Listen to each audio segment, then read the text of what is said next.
कहते वहां सतलोक के अंदर ऐसी शंखों लहर मेहर की उपजे, क्योंकि वह बॉडी दूसरे टाइप की है। ऐसा शरीर नहीं है सतलोक में, शरीर एज इट इज है, सकल सूरत ऐसी है, मूर्त ऐसी है, लेकिन वो मटेरियल ये नहीं है। वो नूर एक तत्व से बना है, उसमें ये रक्त नहीं है, मांस हाड़ चाम नहीं है, एक नूर से बना हुआ है। अब ये आध्यात्मिक मार्ग है, ये समझ माना बहुत कठिन हो जाता है कि नूर से कैसे बनता है। अब जैसे ये शरीर 5 तत्वों से बना है, कैसा रूप है इसका? 5 तत्व कौन से हैं? पृथ्वी, आकाश, अग्नि, जल, वायु, ये 5 इसके। इसमें ये 5 कहीं नजर नहीं आ रहे, कहीं नहीं दिखाई देते। ऐसे ही एक नूर से वह हमारे शरीर बनते हैं। उनमें ना बीपी हाई होता, ना कभी लो होता, ना कैंसर होती, ना किसी प्रकार का कोई संसारिक झंझट, वहां कोई काम नहीं आपको। और यहाँ फुर्सत नहीं, यहाँ के देवताओं को भी 1 सेकंड की, सबकी गृहस्थी, सबके साथ यही खाना पीना, पेट भरना और धंधा करना। सारा जीवन प्राणी इस शरीर के पोषण में ही व्यतीत कर देता है। सुबह उठता है, उठते ही चाय पानी खाना बनाओ खाओ, फिर काम पर जाओ, दोपहर में फिर खाओ, फिर अपना काम करो, फिर शाम में खाओ, और फिर उठते फिर चलो। आजीवन तक यही करते करते इस शरीर से कार्य लेने के लिए इसमें पहले हमने आहार डालना पड़ता है, और इसी व्यवस्था में सारा जीवन व्यर्थ हो जाता है। और वहां सतलोक में जाकर के कोई काम नहीं, राग द्वेष नहीं, भाई बंटवारा नहीं, बिल्कुल सब सदाबहार वृक्ष है। ये राधा स्वामी, धन धन सतगुरु और ये जय गुरुदेव वाले पंथ के गुरुजन, इनने कह कहेगा पता नहीं। और कहते हैं सतलोक में प्रकाश ही प्रकाश है, चेतन ही चेतन है, और परमात्मा निराकार है। आत्मा परमात्मा में, मोक्ष प्राप्त आत्मा परमात्मा में ऐसे लीन हो जाती है जैसे बूंद समुद्र में। अरे भले आदमियों, परमात्मा के दर्शन के लिए महापुरुषों ने समाधियां लगाई। परमात्मा के दर्शन के लिए परमेश्वर ने 100 बार बताया कि परमात्मा के दर्शन करो। अरस कुर्स पर सवेत गुमट है, जहाँ सतगुरु का डेरा, सवेत मुकुट सिर छतर विराजै, और देखत ना उस चेहरे नु। यदि वहाँ परमात्मा है ही नहीं तो हम क्या करेंगे उड़े? वहाँ हमने क्या आवश्यकता जाने की? भगवान के लिए तरफ रही है। अब कोई कहे कि उस आश्रम में चलो बरवाला में, और फिर कोई कहे गुरु जी तो है नहीं वहाँ पर, निराकार ही निराकार है, फिर टिंडे लेना होगा यहाँ आदमी क्या करेगा? ऐसा मूर्ख बना रखे हमारे को। परमात्मा के लिए तरफ रही है, उसके दर्शन करेंगे, अपना दुखड़ा रोवाएंगे, सीने से लगाएंगे, और लोग कहते वहाँ है ही नहीं। फिर रुचि भी बनी हुई है इनकी वहाँ जाने की, हद पाट जी कती है, कितने श्रद्धालु हैं। दरअसल बात यह है कि ना तो वहाँ जाना किसी ने, क्योंकि साधना जान की नहीं। तो इस प्रकार ये अज्ञान है, और परमात्मा ने जो बताया तो वो वास्तविक ज्ञान, तत्व ज्ञान है कि वहाँ पर सदाबहार वृक्ष हैं, बहुत सुंदर दूधों के सरोवर भरे हैं। ये जो यहाँ गंगा जल है, आपने देखा होगा गंगा नदी का जल, ये सतलोक से आया हुआ है। अब जैसे यहाँ आकर गिरता है, किसी ने दिखता नहीं, ये कहाँ से आ रहा है? इस पहाड़ से नहीं है, ये ऊपर से परमात्मा की व्यवस्था गुप्त रूप से आके यहाँ प्रकट कर दी जाती है। आजकल तो अंडरस्टूड है, विज्ञान ने बहुत कुछ करके दिखा दिया आजकल। यहाँ से फैक्स कर देते हैं, बीच में कुछ भी नहीं है और आगे जाके पूरा मैटर सामने होता है, फिल्म भी सामने होती है, आ जाती है। ऐसे ये सतलोक से आई थी। सबसे पहले ये ब्रह्मलोक में गिरी, काल के लोक में। सब जगह इनके एक जटा कुंडली डैम बने हुए हैं, वहां से ओवरफ्लो होकर फिर वहां से चल पड़ती है, उर्वास रूप बन करके फिर दूसरी जगह के बर्फ रूप धारण करती है, वहां से फिर ये मेल्ट होकर के जल बन जाती है, फिर आगे चलती। ऐसे ही यहाँ आकर के गिरी हुई है। तो ये एक रिहर्सल है कि वहाँ का मटेरियल खराब नहीं होता, पदार्थ कभी भी खराब नहीं होता। गंगा जल को आप कितने ही दिन तक रखो वो खराब नहीं होगा, उसमें गंदा नहीं होगा। और दूसरा आपको प्रमाण दिखाते हैं कि हम इस परमेश्वर की अमर वाणी का पाठ करते हैं, जो यहाँ यज्ञ होता है, और यहाँ पर ये जल रखते हैं। एक सिंपल जल होता है यहाँ आम टूटियों का भरा हुआ, और इसको फिर परमात्मा की वाणी इसके ऊपर चलती है, मंत्र करते हैं, ये वाणी चलती है, मंत्र हैं भगवान के, ये सत्संग होता है, ये सब उसके ऊपर उस जल को अमृत बना देते हैं। गंगा से भी उत्तम बन जाता है वो।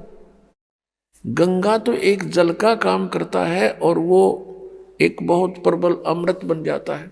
और उसको कितने दिन तक रखिए आप, कभी खराब नहीं होता। हमारे पास रखा है सन 1996 का, 1996 का ये अमृत रखा हुआ आज तक एक बोतल में, और एज इट इज है। तो जिस परमात्मा की चर्चा करने मात्र से जल भी अमृत बन जाता है, तो पुण्यात्माओं जो सत्संग हम करते हैं, परमात्मा की महिमा सुनाते हैं, अमृतवाणी बोलकर सुनाते हैं, इससे पशु पक्षियों पर भी प्रभाव पड़ता है, चींटियों पर भी प्रभाव पड़ता है, पौधों पर, वृक्षों पर भी प्रभाव पड़ता है, और इनको भी बहुत कुछ शक्ति प्राप्त होती है, और समय आने पर इनको ये काम देगी, इनको लाभ देगी। तो उस सतलोक के अंदर कोई पदार्थ खराब नहीं होता, सड़ता नहीं, गलता नहीं, और सदाबहार वृक्ष हैं, सूखते नहीं, और वहाँ कोई काम नहीं। परमात्मा की याद में आत्मा भीगी रहती है, मस्त रहती है, बहुत आनंद रहता है, चर्चा चलती है, ऐसे मंडलियाँ बैठकर बतलाती हैं, और नीचे के दुखों को देखकर आंखों में आंसू आते हैं कि कैसे रजा हुई परमात्मा, हम कैसे निकला इस गंदते हैं। वहाँ जाकर जब नीचे को देखते हो ना, इसमें सड़ांध आती है, इस 21 ब्रह्मांड में तो सड़ांध बुद्धबू दुर्गंध आती है। गरीबदास साहिब जी ने लिखा है कि लख योजन तक जात है या दुनिया की गंध दुर्गंध। इस पृथ्वी लोक पर रहने वाले प्राणियों के अंदर से निकल रहे ये बदबू, कहते हैं 1 लाख योजन लगभग 12 लाख किलोमीटर ऊंचाई तक इसकी बदबू जाती है, स्मेल, बैड स्मेल जाती है। तो पुण्यात्माओं, इस प्रकार की विवेचन से आपका मन परमात्मा की तरफ आकर्षित होगा और यहाँ से चलने की तैयारी करोगे। अन्यथा हम इसी व्यवस्था को फाइनल मान चुके हैं, मृत्यु तो होनी ही है, लेकिन मृत्यु से पहले बच्चों का विवाह हो जावे और इनको भी भगवान संतान दे दे, इनका रोजगार ठीक हो जाए, फिर हम बेशक मर जावा। हमने इतना फाइनल कर रखा, बस ये हमारी फाइनल सोच है। अब कारण क्या है कि विकल्प नहीं था हमारे पास कोई भी। अब परमात्मा ने आकर दया करी अपने बच्चों पर, वो खजाना खोल दिया जो 600 वर्ष पहले परमात्मा ने कहा था, धर्मदास मैं आपको ये सारा ज्ञान बताऊंगा, लेकिन इस तत्व ज्ञान को अभी सार्वजनिक मत करना। धर्मदास मेरी लाख दुहाई, ये सार नाम की तबार ना जाई, सार नाम बार जो पढ़ी, बिचली पीढ़ी हंस नहीं तरही। फिर कहा है कि धर्मदास मोरी लाख दुहाई, ये मूल ज्ञान कई बार ना जाई, मूल ज्ञान बार जो पढ़ी, बिचली पीढ़ी हंसनी तरही। मूल ज्ञान को तब तक छुपाई जब तक ये द्वादश पंथ मिट जाए। अपनात्माओं, उस परमेश्वर ने आकर स्वयं ही हमारी सुध ली, अपनी जानकारी आप बताई आकर के। अपनात्माओं, अभी तक किसी भी संत या ऋषि महर्षि का विधान या उनका अनुभव देख लो, सुन लो, पढ़ लो, सभी ने यही कहा कि परमात्मा निराकार है। चाहे कोई विष्णु जी का पुजारी है और सामने मूर्ति रखी है भगवान की, उसको भी कहते हैं क्या मेडिटेशन करता तू? का ध्यान लगाता हूं। आपको कोई दिखाई दिया कि नहीं? परमात्मा का प्रकाश दिखाई देता, भगवान दिखाई नहीं देता। कैसा है भगवान? वो तो निराकार है। तो विष्णु जी क्या है आपका? विष्णु जी क्या है? ये निराकार है, साकार। और फिर भगवान कौन है? यदि आप जी का इष्ट श्री विष्णु जी है और फिर आप मेडिटेशन में ढूंढ किसको रहे हो? कहते निराकार है वो, तो फिर विष्णु जी क्या है? इसको कहते हैं मोती मुक्ता दर्शत नाही, ये जगह सब अंदरे, और दिखत के तय नैन चश्मिन का फेरा मोतिया बंदरे। एक शेख फरीद नाम के मुसलमान धर्म के अंदर एक फक्कड़ फकीर हुए हैं। बचपन से उसकी श्रद्धा भगवान में थी। पुण्यात्माओं, जो पुण्यकर्मी प्राणी पिछले जन्म जन्मांतर से परमात्मा की साधना भक्ति करते आ रहे हैं, उन्हीं को आज एक विशेष तरफ है परमात्मा के पाने की। यहाँ गरीबदास महाराज जी कहते हैं, साधों से ती मस्करी और चोरा नाल खुशहाल, ये मल अखाड़ा जीतेंगे युगन युगन के माल। यदि आप जी किसी को ये सच्चाई बताने की चेष्टा करते हो तो आपका मजाक करते हैं, और इन झूठा ने दुनिया बुका कर डाल दी, अपने करोड़ों शिष्य बना दिए एक अटबट करके। कहते इन चोरा नाल खुशहाल, बेखों के लश्कर फिरें ये बाणी चोर कठोर, सतगुरु धाम न पहुंचेंगे ये 84 के ढोर। फिर कहा कि मल अखाड़ा जीतेंगे ये युगन युगन के माल। माल माने रेसलर, पहलवान, जो एक्सरसाइज करता है डेली, और कभी समय आने पर उसकी कुश्ती किसी के साथ होती है, रेसलिंग, तो वो मल अखाड़ा, वो मल ही जीता करते हैं, पहलवान ही जीता करते हैं। आप जी उस परमात्मा के अखाड़े के पहलवान हो, बेटी भाई बहन बुजुर्ग जो भी है, जैसा भी है, युगों युगों से आप ये एक्सरसाइज करते हुए आ रहे हो। आप ही में से पार होने का नंबर आओगा। जैसे बच्चे स्कूल जाते हैं, विद्यालय में,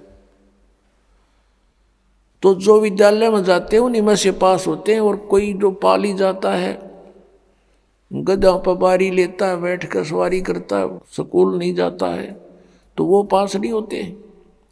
आप ही पार होगे। अब आपको वो विद्यालय मिल गया जहां सीधी टिकट सतलोक की मिलती है, तो अब आप पिछले जन्म जन्मांतर से तपस्या साधना भक्ति जैसी भी पता लगा भगवान के लिए अवश्य प्रयत्नशील रहे हो, और तुम्हारे में से आज सिलेक्शन हो रहा है। आप कहीं भी गए हो, भगवान के लिए गए थे, किसी संत के शिष्य बने, या किसी मंदिर मस्जिद गुरुद्वारों में आपने जाकर साधनाएं की, कहीं गुफा में गए, कोई तप किया, कोई व्रत किया, परमात्मा के लिए प्रयत्नशील थे। आप पिछले जन्मों के पहलवान थे, आप माल थे पिछले जन्म जन्मांतर के, लेकिन आपको दिशा ठीक ना मिली, जिस कारण से आत्मा आपकी भगवान बिना नहीं रह सकती।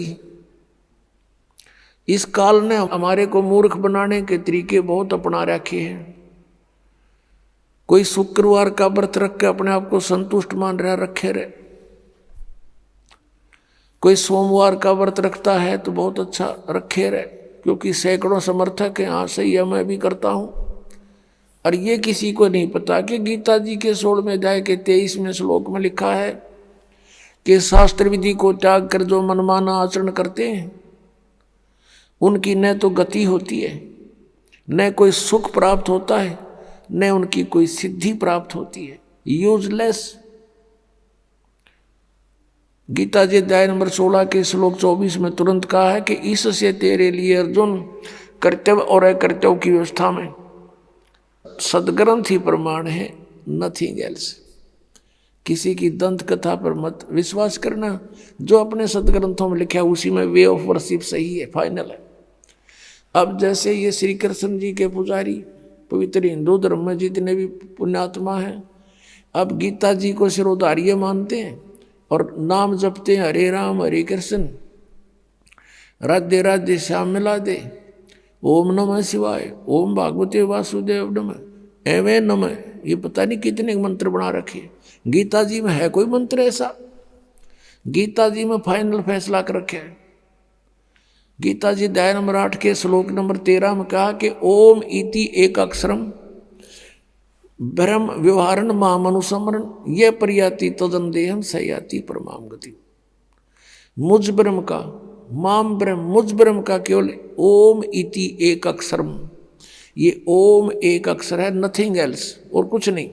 उच्चारण करके सिमरण करता हुआ जो अंतिम श्वास तक शरीर छोड़ने तक इसका सिमरण करता हुआ छोड़कर जाता है, यह प्रयाति तदन देहम सयाति परमाम गति, वो परम गति को प्राप्त होता है। ओम से मिलने वाली परम गति, ओम से मिलने वाली श्रेष्ठ गति कौन सी है? ब्रह्मलोक प्राप्ति, क्योंकि ओम ब्रह्म का मंत्र है। गीता जी अध्याय नंबर 7 के श्लोक नंबर 18 में गीता ज्ञानदाता ब्रह्म श्री कृष्ण जी में बोल रहा है। वो कह रहा है कि मेरी गति में ये उदार आत्मा है तो अच्छी, लेकिन ये मेरे वाली घटिया गति में ही आश्रित रही। ओम से मिलने वाली जो सुविधा है, मोक्ष है, जितना कहते यो तो व्यर्थ है, घटिया है, अनुत्तम है। अनुत्तम क्यों है? क्योंकि गीता ज्ञानदाता स्वयं कह रहा है 4 अध्याय के 5वें और 9वें श्लोक में, 2 अध्याय के 12वें श्लोक में, 10वें अध्याय के 2 श्लोक में, अर्जुन तेरे और मेरे बहुत जन्म हो चुके हैं, तू नहीं जानता मैं जानता हूं। तो इससे सिद्ध है कि जन्म मृत्यु ब्रह्म की भी और पुजारी भी फिर दुखी, जन्म और मृत्यु जैसा दुख नहीं पृथ्वी पर। इसलिए गीता ज्ञानदाता 18वें अध्याय के 62वें श्लोक में कहता अर्जुन तू सर्वभाव से उस परमेश्वर की शरण में जा, उसकी कृपा से ही तू परम शांति को और सनातन परम धाम को प्राप्त होगा।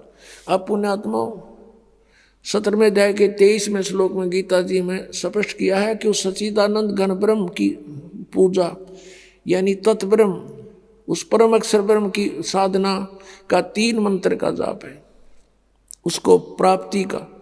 ओम तत्सत, ओम ब्रह्म का सरपुरुष भी कहते हैं इस ब्रह्म को, और तत् अक्षर पुरुष का वो सांकेतिक है, और सत जो है ये परम अक्षर ब्रह्म का। इनकी मजदूरी करनी है। इन तीनों की साधना से ही परमात्मा प्राप्ति, सतलोक प्राप्ति होगी। ओम और तत् सांकेतिक है, ये दोनों मिलकर 2 अक्षर का सतनाम बनता है।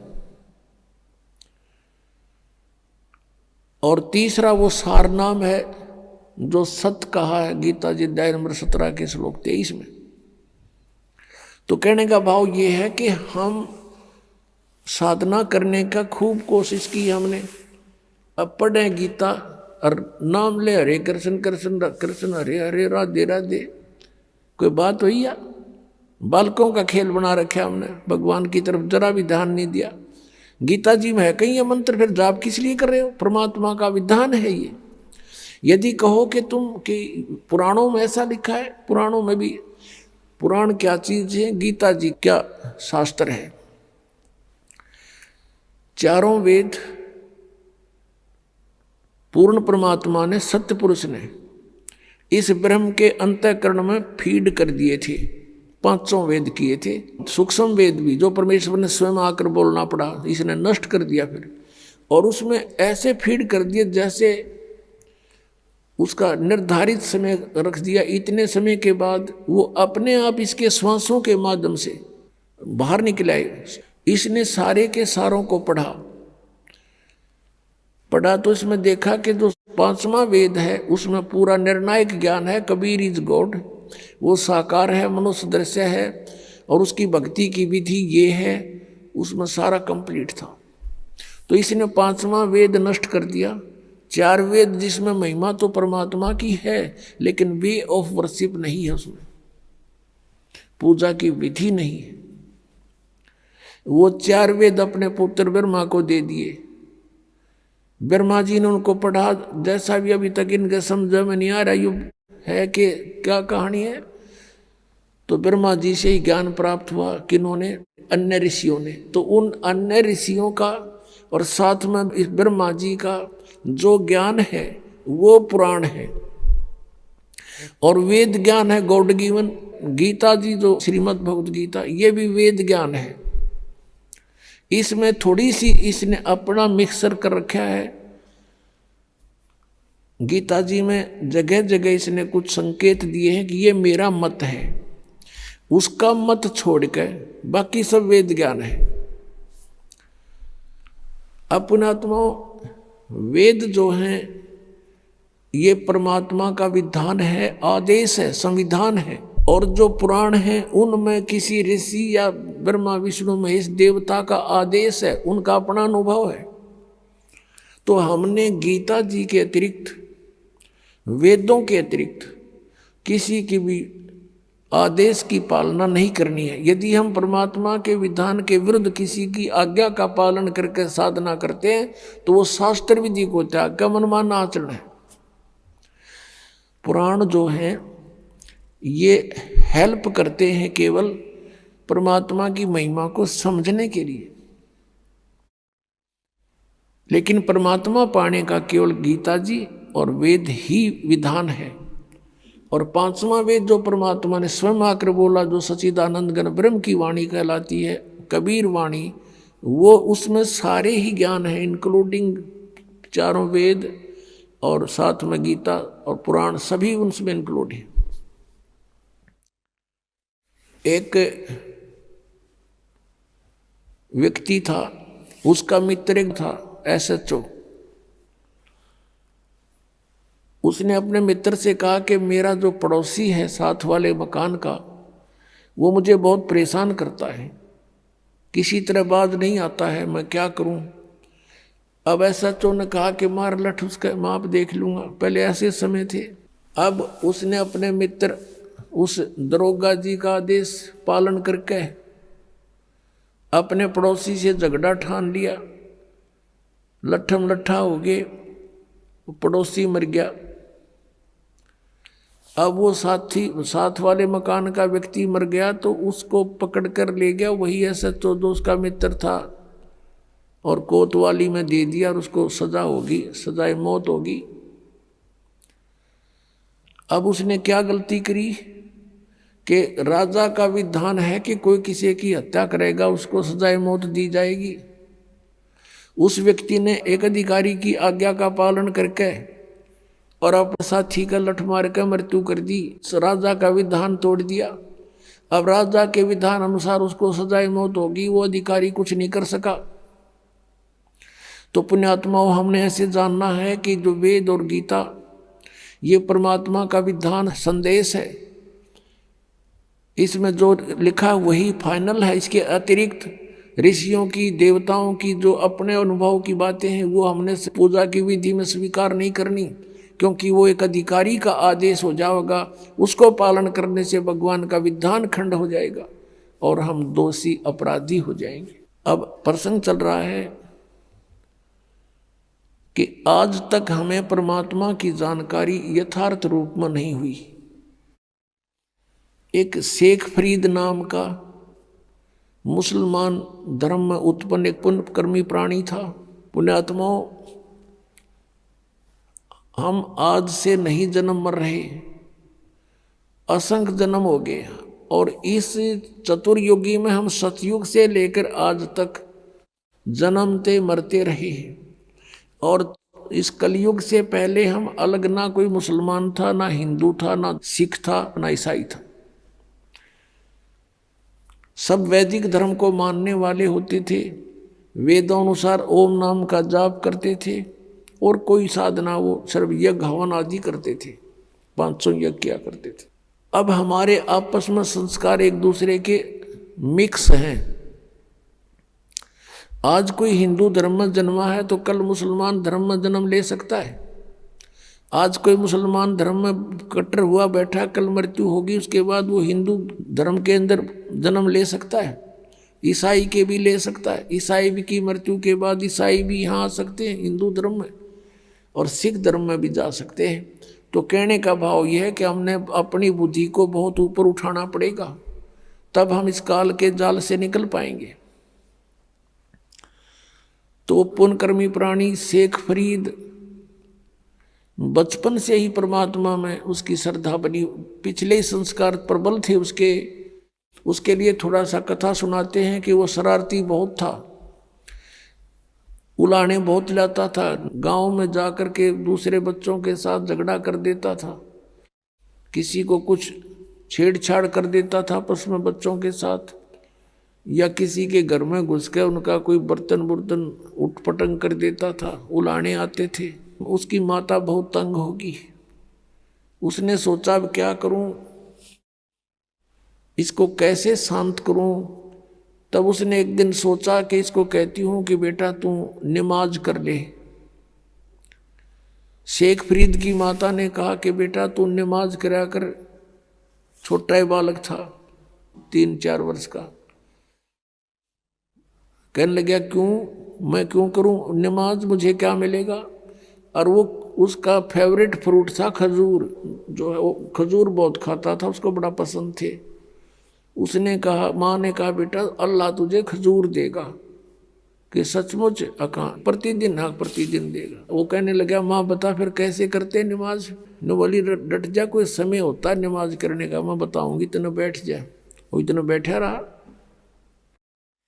अब माँ ने सोचा मेरा काम करने का समय है, इसने ला दूं नमाज करन, और तू काम कर लेगी इतनी ना, तो कह पता नहीं क्या उलाने लाओगा।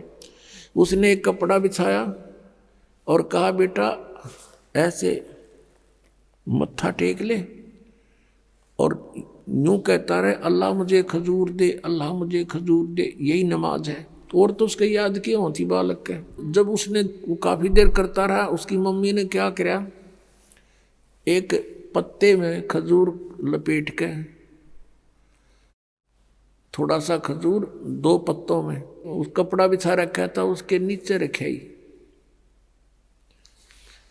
और जब सारा काम कर लिया, जब कहने लगी बेटा आंख खोल दे बाजा, वो उठा, उसने देखा इधर उधर, कहने लगा माँ अल्लाह ने खजूर तो दिया ही नहीं, मैं नहीं करूँ आज के बाद बिल्कुल भी। उसकी माँ ने कहा बेटा अल्लाह ऐसे सरेआम थोड़ा ही देता है, वो तो गुप्त देता है बेटा, देख कहीं रख गए होंगे आसन के नीचे। उसने कपड़ा उठाकर देखा तो रखा मिला, खावर कूद खा लिया, वाह जी वाह। फिर कहता माँ अब फिर बता कब करनी है वो नमाज। एक दिन क्या हुआ कि माता ऐसे प्रतिदिन उसको बैठा दे, वो ऐसे ही बिल्कुल दर्द होकर 2-2, 3-3 घंटे उठे को नहीं। एक दिन उसकी माता वो खजूर रखना भूल गई और उसने कह दिया आजा बेटा। वो उठ गया, उसने उठाकर पल्ला देखा, खजूर चीज रखे जैसे पहले रखती थी उसकी माँ। अब फिर उसकी माँ के भी याद आ गया कि आज तो मेरे से गलती होगी, यू कभी नहीं कराई विसा नालायक से, आज इसको खजूर मिले नहीं। तो उसी समय वो खजूर खाता हुआ आ रहा था। उसकी माँ ने कहा बेटा ये खजूर कहाँ से लाया तू, अल्लाह रोज देता है मुझे। कहने लगी कहाँ था ये खजूर, वहीं जहाँ पहले रखते थे, आज दिखाऊं, एक पत्ता तुम्हें छोड़ के आया हूँ नीचे वाला। अब जाकर देखा सचमुच खजूर ज्यों के त्यों। उसकी माँ तो हैरान रहेगी कि हे परमात्मा बड़ी सुनी ना, तो आज के बाद तो कभी नहीं करो नमाज। कहने का भाव ये है कि कहते हैं पिछली तब से होते हैं पूर्ण हंस मुराद। पिछला संस्कारी हंस था, परमात्मा ने आस्था बढ़ानी थी। उसकी माँ का भी फिर लगन बन गई, वह तो बस नकली सा काम कराया करती। उस दिन के बाद उसकी माँ का भी दृढ़ विश्वास हो गया भगवान है, अल्लाह है कहीं पर। तो जब वो बड़ा हुआ तो उसने घर त्याग दिया, क्योंकि रुक नहीं सकता वो प्राणी जिसको चाह भगवान की है। अब जो परंपरागत उनकी क्रियाएं थी, मांस खाना, वो उनको पसंद नहीं था उस प्यारी आत्मा को। उसने छोड़ दिया कि ये तो कुछ जची नहीं बात। हिंसा करके भगवान मिला करते हैं कभी। अब वो शेख फरीद पुण्यात्मा परमात्मा की तलाश में कहाँ जाते हैं? संत के पास, के संतों के पास परमात्मा के पाने की विधि होती है। एक फक्कड़ फकीर था, सिद्ध पुरुष था, साधना करता था, सिद्धि में प्रसिद्ध हो रहा था। उसके पास पहुंच गए, उनसे बातें की। उसने अपना जो साधन जाने था वो बता दिया, बेटा कठिन से कठिन तप कर, जितना कष्ट दोगे शरीर को उतना ही भगवान निकटाएगा। अब शेख फरीद तो गए ही भगवान पाने के लिए थे, दिन रात अपने खूब कष्ट करें, जो भी गुरुजी आदेश दें वही पालन करें। अब शेख फरीद गए हुए थे किस लिए? परमात्मा के लिए, और गुरुजी के आदेश का 100% पालन करते थे। उस आश्रम में उनके पास और भी 5-7 शिष्य रहते थे। और शेख फरीद के जाने के बाद उनके गुरुदेव की उस बच्चे में वो ज़्यादा प्रिय लगने लगा, क्योंकि वो हर कार्य को उनकी इच्छा अनुसार करता था। ऐसे बैठा रहता था या खड़ा रहता था जब तक आज्ञा नहीं होती थी। उनके गुरुजी अधिकतर उसी से सेवा लेते थे। तो अन्य शिष्य ईर्षा करने लगे कि शेख फरीद तो गुरुजी के हृदय में बस गया और आश्रम इसको देंगे लास्ट में मृत्यु के बाद, और तुम रह गए। अब घर छोड़ दिया परमात्मा पाने के लिए, और वहां जाकर फिर ये राग द्वेष अभिमान बड़ाई की भूख ज्यों की त्यों। फिर किस लिए डले ढो रहे हो वहां पर? अगर तुमने आश्रम की जरूरत है, भगवान की नहीं रही, मान बड़ाई की भूख है, तो भक्त नहीं। ये शेख फरीद में नहीं थी। अब अन्य जो शिष्य थे उन्होंने सोचा इसको गुरुजी की नजरों से गिराते हैं। वो जो सिद्ध पुरुष था, मुसलमान धर्म में फक्कड़ फकीर था, तपस्वी था, वो क्या करा करता? हुक्का पिया करता खाना खाते समय, और शाम के समय विशेषकर हुक्का पीकर तुरंत सो जाता था, सुबह बखत से उठ जाता था।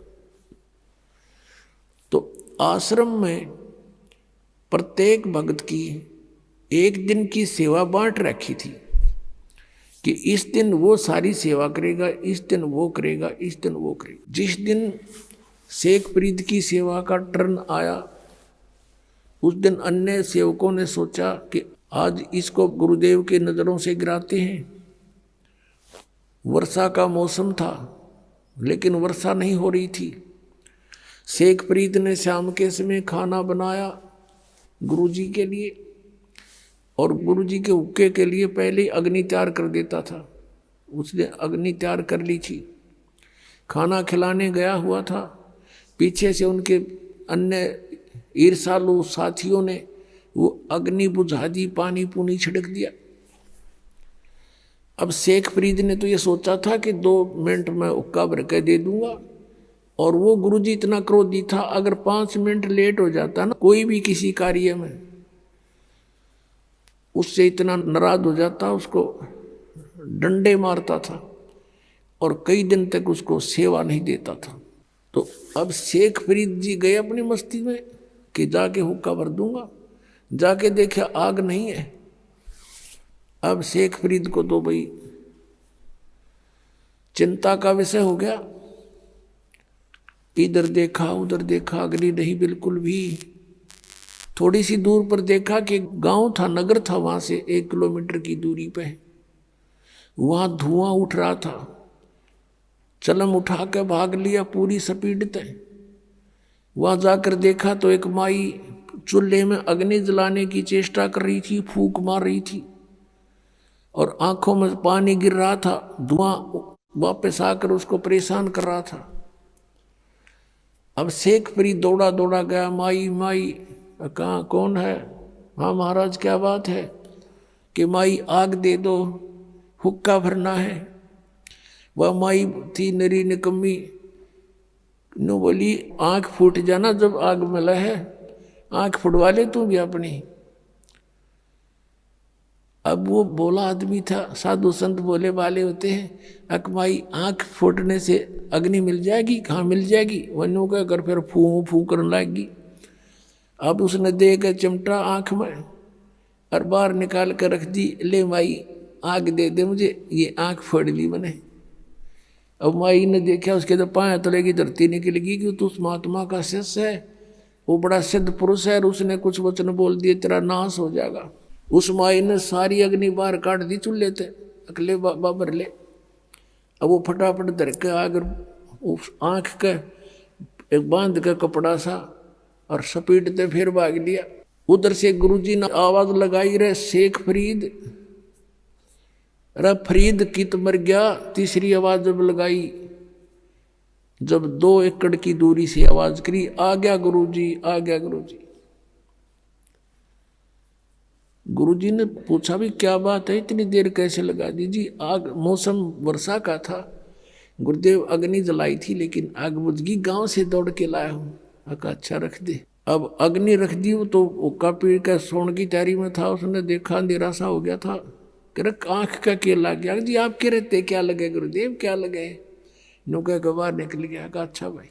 अब माई ने सारी रात काटनी मुश्किल होगी, अब तेरे ऊपर बिजली गिरेगी, वो बतावेगा गुरुजी को ऐसे ऐसे, और ये सिद्ध पुरुष है, को वचन बोल दिया तेरा नाश होगा। सुबह सुबह जारी वो माई ले करके उसको आँख को मटके के कापण पर ढक्कन पर रख लेगी और कहा महाराज मेरे से गलती होगी, माफ कर दियो, आपका शेष अग्नि लेने गया था, मैं ऐसे ऐसे धूमे में दुखी हो रही थी और मेरे मुख से निकल गया कि आँख फुटवा ले, आँख फुटते तो अग्नि मिलती है, और आपके शेष ने आँख निकाल कर रख दी। महाराज मेरे फिर गलती होगी, माफ कर दो। माथा टेक कर रोआ बुढ़िया माई।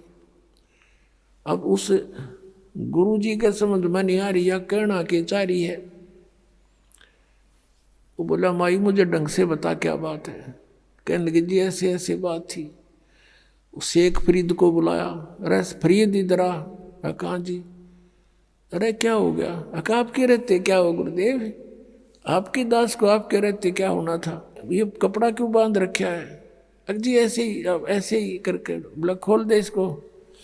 उसने कपड़ा खोल दिया तो आंख जो की तो पाई उस फरीद की।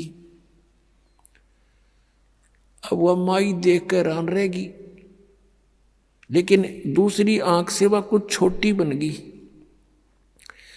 ये यकीन दिलाने के लिए कि सचमुच ये घटना घटी है। अब पुण्य आत्माओं,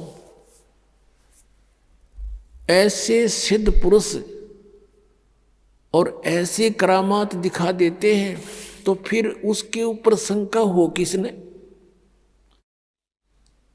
अब ये बातें अब तत्व ज्ञान से आपका समझ में आएंगी कि ऐसा सिद्ध पुरुष था वो तपस्वी होका पाड़ कि उसके क्योंकि पिछले संस्कार थे उन पुनकर्मों प्राणियों के, पिछले ही तप से होते हैं पूर्ण हंस मुराद। वर्तमान की सिद्ध साधना कुछ थी नहीं उनकी, दोनों की, ना शेख फरीद की थी ना उस गुरु की थी, पिछले संस्कारों से थी, पिछले जन्म जन्मों के वो विद्यमान होते हैं। तो भी उन्हीं को अंगड़ाई आती है भक्ति की, घर त्याग देते हैं, लेकिन आगे साधना ना होने से वो अपनी बैटरी डिस्चार्ज कर जाते हैं ऐसे सिद्धि दिखाकर।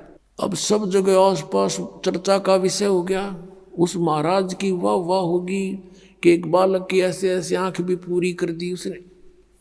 सारी जनता आस पास की पूजन लायक गिर वो महात्मा सिद्ध पुरुष और सुप्रीम वो हो गया वहाँ का संत। अब कुछ दिनों के बाद क्या हुआ कि उसकी मृत्यु होगी। मृत्यु के उपरांत शेख फरीद ने वो आश्रम त्याग दिया। सोचा साधना करनी है, गुरुजी ने कहा कठिन तप करो, भगवान निकटावेगा, उसके दीदार हो जाएगा। शेख फरीद तो परमात्मा पाने के लिए घर से निकला था और भगवान ना मिला तो इस मनुष्य शरीर का बनेगा क्या, मैं करूँगा क्या इस मिट्टी का, ये सोचकर गुरुजी के आप बताए अनुसार घोर तप शुरू कर दिया। एक वृक्ष की मोटी टहनी कुएं के ऊपर से गई हुई थी। उसने सोचा बहुत साधना कर ली, वैसे करता हूं। ऊपर रस्सा बांध लिया वृक्ष के और अपने पैरों में बांध लिया दोनों में, और शेष रस्सा नीचे को लटका दिया और उल्टा लटक गया। अब 12 वर्ष तक उसने उल्टा लटक के कई घंटों कुएं में साधना की, और 12 वर्ष के अंदर 50 किलो अन्न खाया था शेख फरीद ने। 50 किलो 12 वर्ष में। यदि 10 ग्राम भी हम सोच कर चल रहे हैं तो एक महीने की भी 10 ग्राम तो होता भी कुछ को ना, 100 ग्राम माने तो भी एक महीने की ही 36 किलो हो जाती है। अपने आत्माओं, अब 12 वर्ष के अंदर 40 किलो अन्न खाया तो कैसा शरीर होगा उसका। अस्थि पंजर रह गया शेष। वो बाहर आकर के कभी कभी विश्राम करता था, परमात्मा की याद को कि उसमें तरफ में रहता था, और वो ऐसे लेटा हुआ था। कौव्या ने देखा कि ये व्यक्ति मर चुका है। वो उसके ऊपर आकर बैठ गए। शरीर पर कहीं मांस था ही नहीं। उन्होंने सोची कौवों ने कि माथे पर बैठ कर इनकी आंख निकाल लेते हैं। तब वो थोड़ा सा मुंह खुला उसका, कहा कि भाई कौवो, मेरे शरीर पर कहीं मांस बचा हो, उस मांस को खा लो, मेरी आंखों को मत छुओ, इसको ना डिस्टर्ब करो, मुझे अल्लाह के दीदार की आशा है, मैंने भगवान देखना है, आंखें छोड़ दो मेरी, बाकी कहीं तुम्हें कुछ मिले तो खा लो। ये मुसलमान थे, और जो मांस खाओ, बकरे काटें, गऊ काटें, ये परमात्मा पालेंगे। तो वो इतना दयालु कहता कौओं को कि मेरे मांस खा लो कहीं मिल जावे तो, पर मेरी आंख मत छेड़ो, आंखें मत डिस्टर्ब करो, मुझे अल्लाह के दीदार की आशा है। अब उसने सोचा कि अगर बाहर रहूंगा तो कौवे खा जाएंगे, आंखों को भी फोड़ देंगे, भगवान मिला नहीं। उल्टा ही लटक गया। धीरे धीरे सर्क के रस्सों के साथ में अभ्यास हो रहा था, और फूट फूट कर रोने लग गया। अल्लाह का दर्शन हुआ नहीं, और अब शरीर रहा नहीं, अब खत्म, प्राण जाने वाले। फूट फूट कर रोने लगा। अब क्या किया, परमात्मा कहते हैं गोता मारू स्वर्ग में और जा बैठूं पाताल, कह कबीर ढूंढता फिरूं अपने हीरे मोती लाल। ये इस तरह के साधक पिछले जन्म जन्मांतरों में कभी परमात्मा के परमहंस रहे हैं इस धरती पृथ्वी पर, लेकिन बीच में फिसल जाते हैं। उन्हीं में से शेख फरीद था। अब परमात्मा पहुंच गए वहां पर, उस कुएं पर खड़े हो गए और उसके रस्से को पकड़कर खींचने लगे, क्योंकि पहले कुएं बहुत गहरे होते थे, रस्से लंबे लंबे होते थे। ऐसे खींचने लगे बाहर को। शेख फरीद ने सोचा कोई शरारती आ गया पाली और मुझे डिस्टर्ब कर रहा है। और पहले भी ऐसे गवाले जो होते थे, भेड़ बकरियां चराने वाले, जो गंवार टाइप व्यक्ति, उनमें से कोई ना कोई बाबा जी उस संत के रस्से को पकड़कर ऐसे हिला देता था और यूं बैठकर देखता था तमाशा। वो क्या कर लेता था, ऐसे सिर कर लेता था कि सिर में चोट ना आ जाए, और कभी कुएं के इधर लगता था जाके, कभी इधर। वो कुछ देर छेड़छाड़ कर चले जाते थे। पता था उसका कि किस किस के साथ लड़ूं, बच्चे हैं, करते रहेंगे। उन्हीं में से कोई और दूसरा उनको धमका देता था कि ऐसा मत करा करो संतों के साथ, तो कई दिन नहीं कोई आता था। अब शेख फरीद ने सोचा कि पहले तो ऐसे हिला लूका छोड़ जाते थे, आज यूं ऐसा निकम्मा मिल गया, किसी ने बाहर निकाल लिया मैं।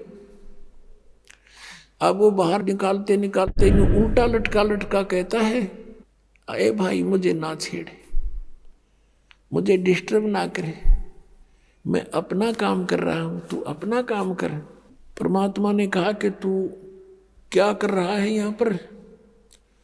ए भाई, मैं भगवान के दर्शन के लिए, परमात्मा को देखने के लिए, परमात्मा के पाने के लिए मैं साधना कर रहा हूँ। तो परमेश्वर कबीर देव जी ने कहा कि मैं हूँ अल्लाहू अकबर। अब ये बात सुनकर शेख फरीद के माथे पे चोड़ी पड़ी, कहने लगे भाई मजाक ना करें, आप अल्लाह नहीं हो सकते, क्योंकि अल्लाह तो निराकार है, वो तो बेचून है, अल्लाह दिखाई थोड़ी देता है। अब परमात्मा कहने लगा भले आदमी, फिर तू डरे ढो इसमें, तू क्या कर रहा है? एक तरफ तो कहता मैं परमात्मा के दीदार के लिए प्रयत्न कर रहा हूँ, और परमात्मा निराकार बतावे तू, फिर क्यों डले ढो रहा है इसमें? क्या फायदा तेरा इसमें ये साधना करने का जब वो निराकार है? क्या देखेगा उसका दीदार, क्या करेगा? अब क्या करे ना, गाम कर ज्ञान का तो चमका ऐसा लग गया करे, एकदम उसकी बुद्धि सेट होगी, मालिक खड़े सामने, उसको ये समझ में आ गई उस शेख फरीद के कि भाई अगर ये परमात्मा तो नहीं हो सकता, लेकिन परमात्मा का बाखबर जरूर है, यानी तत्वदर्शी संत अवश्य है। उसने उल्टा लटके लटके पैर पकड़ दिए कि महाराज मुझे भगवान का ज्ञान बता दे, मुझे अल्लाह की आवश्यकता है, अल्लाह के दर्शन करूंगा। परमात्मा ने कहा तू फिर वही बात करे, अल्लाह के दर्शन करूंगा, तुम्हारा अल्लाह बेचून निराकार बताओ, तुम अल्लाह के दर्शन क्या खाक करेगा तू? अगर दर्शन करेगा तो अल्लाह साकार हुआ। अब वो कहता हाँ बिल्कुल ठीक है, नहीं तो दीदार सब दाना नहीं चाहिए तुम्हारे मुख पर। तो वो कहने लगा जैसा भी है मुझे रास्ता बता दो, मैं भटक चुका हूँ, मेरा अंत आने वाला है और परमात्मा मुझे मिला नहीं। अब परमात्मा ने क्या कहा कि बेटा बच्चा, इस देही शरीर के साथ तरीके शत्रुता है वो कभी खत्म कर लिया, बहुत कॉस्टली है, इस तरह परमात्मा नहीं मिलता। परमात्मा पाने का एक मंत्र है, जाप है, और भूखा रहने से भगवान मिले नहीं, गना खाने से भगवान मिले नहीं, इतना भी नहीं खाना चाहिए कि अंगड़ाई टूटर जो माइया दड़ी पक्का खा ले, और इतना कम भी नहीं खाना चाहिए कि कमर टेढ़ी हो जा के भक्ति करोगे। प्रथम अंजल संयम राखे, योग युगत सब सतगुरु भाखे, खाने पीने पर संयम बरते, हिसाब का खावे, इतना खावा जो गुना नींद भी ना आवे और भूखा भी ना रहे और शरीर में फुर्ती स्फूर्ति बनी रहे। और ये साधना कर फिर शेख फरीद को धीरे धीरे खाना खिलाया, फल खिलाए, फूल खिलाए, फिर धीरे धीरे खाना खाने लगा और फिर वो परमात्मा के साथ ही हो लिया। अब पुण्यात्मा कबीर परमेश्वर जी वो पूर्ण परमात्मा हैं, अल्लाह अकबर हैं। अल्लाह कबीर कहो चाहे कबीर अल्लाह कहो, गॉड कबीर कहो, कबीर साहब कहो, अल्लाह अकबर कहो, अल्लाह कबीर या अकबर एक ही बात है। ऐसे अपनी प्यारी आत्माओं को फिर से सतमार्ग पर लगाते हैं, उनकी बैटरी चार्ज करते हैं। अब पुण्यात्माओं कैसा है भगवान और कौन है परमात्मा? पहले तो हम अपने सदग्रंथों से पहचानेंगे कि कैसा है भगवान। जैसे पवित्र हिंदू धर्म के अंदर चारों वेदों को एथेंटिक मानते हैं कि वेदों में जो लिखा वो फाइनल है, लेकिन वेदों का जो लेख है मूल पाठ संस्कृत भाषा में है। अपनात्माओं ज्ञान जो होता है, ज्ञान वो किसी भी भाषा में हो, ज्ञान तो ज्ञान ही होता है। जैसे हम अपनी चाहे हरियाणवी भाषा में बोल के वो बात बता दें और चाहे जिस भाषा को कोई समझता हो उसमें बोलकर बता दें, वो ज्ञान श्रेष्ठ हो, यथार्थ हो, तो उसका समझना आवश्यक है।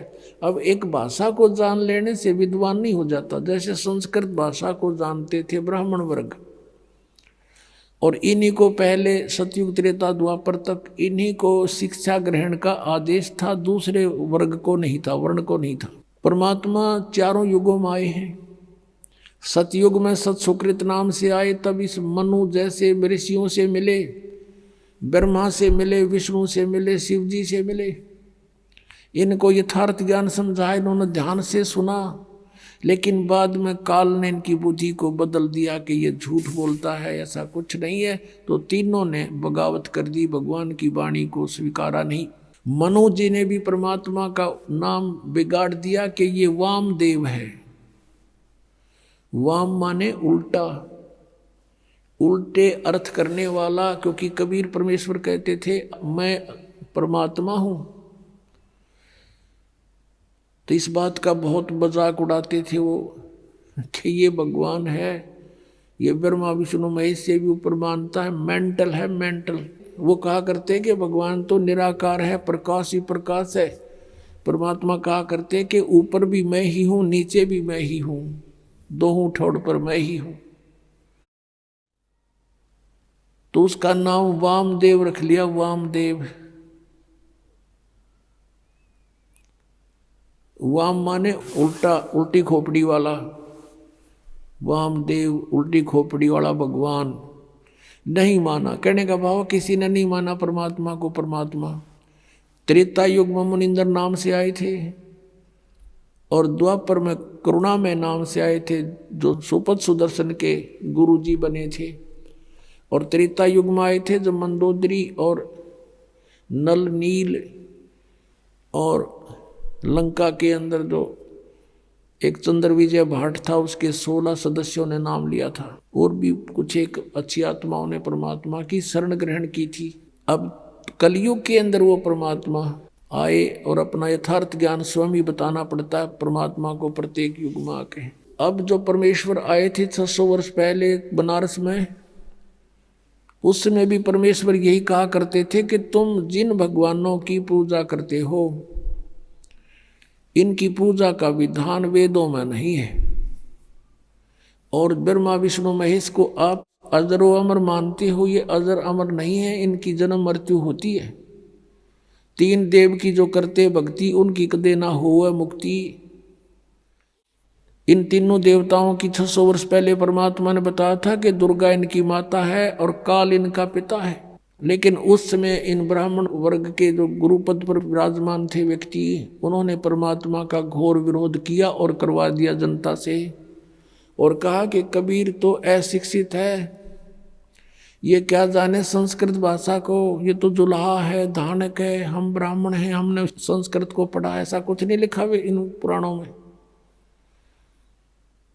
ये सर्वेश्वर हैं, महेश्वर हैं, कोई इनके माता पिता नहीं, मृत्युंजय हैं, कालज्य हैं। आज तक मूर्ख बना रहे थे हमारे कोई संस्कृत भाषा के जानने वाले, और परमात्मा ने 600 वर्ष पहले लिखा था कि इनकी जन्म मृत्यु होती है, इनके माता पिता हैं। अब पहले तो परमात्मा के उस सूक्ष्म वेद में दिखाते हैं आपको कि परमात्मा ने 600 वर्ष पहले ब्रह्मा विष्णु महेश के बारे में क्या टिप्पणी करी थी, और आज फिर उन पुराणों में ज्यों की त्यों पाई। जब हम शिक्षित हो गए, समझण जोगे हो गए, अब देखिएगा। अब ये है कबीर सागर। अब कितना मोटा ग्रंथ है, अब देखना इसको, इसके अंदर दिखाते हैं आपको। ये है कबीर सागर, संपूर्ण 11 भाग, खेमराज श्री कृष्ण दास प्रकाशन बम्बई, यहाँ से ये प्रकाशित है। और इसका यहाँ लिखा है सत कबीर सागर, ज्ञान सागर प्रथम खंड, कबीर पंथी भारत पथिक, स्वामी युगलानंद बिहारी द्वारा प्रस्कृत। मुद्रक एवं प्रकाशक हैं खेमराज श्री कृष्ण दास, अध्यक्ष श्री वेंकटेश्वर प्रेस, खेमराज श्री कृष्ण दास मार्ग मुंबई। ये ज्ञान बोध और बोध सागर, ये चैप्टर अध्याय है इसमें कबीर सागर में। ये सूक्ष्म वेद है और इसके 21 पृष्ठ पे है। यहाँ देखिएगा, धर्मदास ये जग बोरा ना, कोई न जाने पद निर्वाणा, यही कारण मैं कथा पसारा, जग से कहिए राम नियारा। ये नाम गलत लिखा, मिसप्रिंट है। यही ज्ञान जग जीव सुनावो, सब जीवों का भरम नसावो। अब मैं तुमसे कहूँ चिताई ही, तेरे देवन की उत्पत्ति भाई। तेरे तीनों भगवानों का जन्म बताता हूँ, जन्म पोथी, जन्म पत्री, इनकी जन्म तिथि। कुछ संक्षेप कहूँ गहुराई, सब संशय तुमरे मिट जाई। भरम गए जग वेद पुराना, आदि राम का वेद न जाना। आदि राम है ये। राम राम सब जगत बखाने, आदि राम कोई बिरला जाने। सब राम राम अल्लाह अल्लाह कर रहे हैं, गॉड गॉड। आदि राम यानी सनातन परमात्मा को कोई नहीं जानता। ये राम है, नाम नहीं, सब गलत स्प्रिंट है ये। ज्ञानी सुने सो हृदय लगाई, मूर्ख सुने तो गम ना पाई। अब ब्रह्मा विष्णु महेश के तीनों देवताओं के माता पिता बताता हूँ। माँ अष्टंगी पिता निरंजन, ये जमदारुण वंशन अंजन। पहले कीन निरंजन राई, पीछे से माया उपजाई। माया रूप देख अति शोभा, देव निरंजन तन मन लोभा। कामदेव धर्मराय सताए, देवी को तुरंत दर खाए। पेट से देवी करी पुकारी, हे साहेब में मोह करो उबारी। टेर सुनी सतगुरु तय आए, अष्टंगी के बंध छुड़वाए। धर्मराय को हिकमत कीना, नख रेखा से भग कर लीना। धर्मराय करे भोग विलासा, माया को रही तब आशा। ये धर्मराय काल को भी कहते हैं। ये काल ज्योत स्वरूपी निरंजन काल या ब्रह्म कहो, ये दुर्गा का पति है। और ब्रह्मा विष्णु महेश इन दोनों के संयोग से उत्पन्न हुए परमात्मा बता रहे हैं। तीन पुत्र अष्टंगी जाए, ब्रह्मा विष्णु शिव नाम धराए। होय होय। तीन देव विस्तार चलावे, इनमें यो जग धोखा खावे। पुरुष गम कैसे कोई पावे, काल निरंजन जग भरमावे। तीन लोक अपने सुत दीन्या, सुन निरंजन बासालीन्या। तीन अपने पुत्रों को तीन लोक, पृथ्वी लोक, स्वर्ग लोक और पाताल लोक दे करके स्वयं वो गुप्त रहता है 21 में अपने ब्रह्मांड के ऊपरले किनारे पर। अलख निरंजन सुन ठिकाना, सुन यानी ऊपर, वो कम प्लेस में या अलग स्थान बनाकर रहता है। और ब्रह्मा विष्णु शिव भेद न जाना, अलख निरंजन सुन ठिकाना। ब्रह्मा विष्णु शिव भेद न जाना। तीन देव सो उसको ध्यावे, निरंजन का वे पार न पावे। अभी तक ब्रह्म की प्राप्ति ब्रह्मा विष्णु महेश को नहीं होली। अलख निरंजन बड़ बट पारा, तीन लोक जीव कीन आहारा। तीनों लोकों के जीवों को खाता है ये, बड़ा ठग है। बटपारा माने छली व्यक्ति है ये। ब्रह्मा विष्णु शिव नहीं बचाए, सकल खाए पुन दूर उड़ाए। कहते ब्रह्मा विष्णु महेश अपने पुत्रों को भी खाओगा ये आखिर में।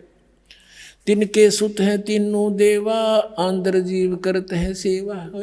इनके पुत्र हैं तीन, यानी इनके ब्रह्मा विष्णु महेश जो हैं काल और दुर्गा के पुत्र हैं। और ये अंधर जीव, अंधे जीव इन ब्रह्मा विष्णु महेश की पूजा करते हैं। अंधे माने ज्ञानहीन। अकाल पुरुष काहू नहीं चीन्या, काल पाए सभी गए लीन्या। कहते तीन देव और असुर अवतारा, ताको बजे सकल संसारा।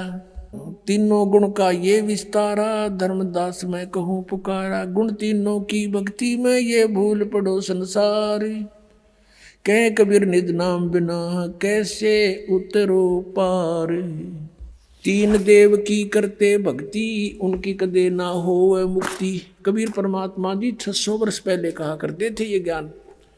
और इन संस्कृत भाषा के जानने वालों ने कहा था कि कबीर जी तो अनपढ़ हैं, अशिक्षित हैं, ये संस्कृत भाषा को कैसे समझ सकते, ये झूठा है, कपटी है, झूठ बोलता है। ऐसा घोर विरोध करा दिया परमात्मा का। वो सितम ढाए परमात्मा के ऊपर। उनका इतिहास सुनाएंगे आने वाले समय में, जब भी ये कई दिन का सत्संग करेंगे अगले, क्योंकि 3 दिन का सत्संग 3 का भी 2.5 दिन का समझ लो ये तो। इसमें तो परमात्मा की भूमिका बनती है। इसलिए 17 से 21 अभी फरवरी का 5 दिन का सत्संग होगा, उसमें और विशेष डिटेल बताई जाएगी। तो अब सिंपल सा आपको बताते हैं कि क्या हुआ